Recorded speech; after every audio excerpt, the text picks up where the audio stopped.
In this video, I'll show you how to freeze columns in Monday.com.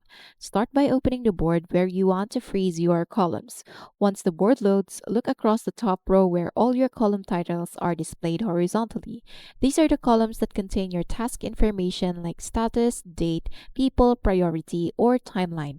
Usually, the most important column to freeze is the first column that contains your task or item names.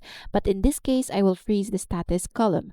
Under the Views tab, you will see a list of other actions. Beside it, you will see a three dot icon. Go ahead and click that. A drop-down menu will open with different settings.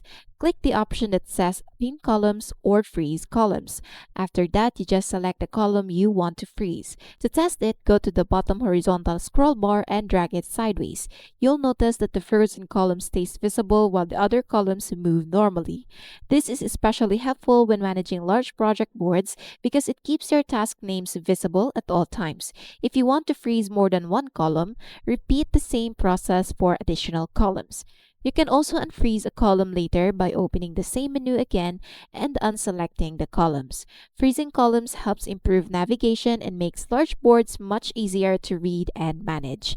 And that's how to freeze columns in Monday.com.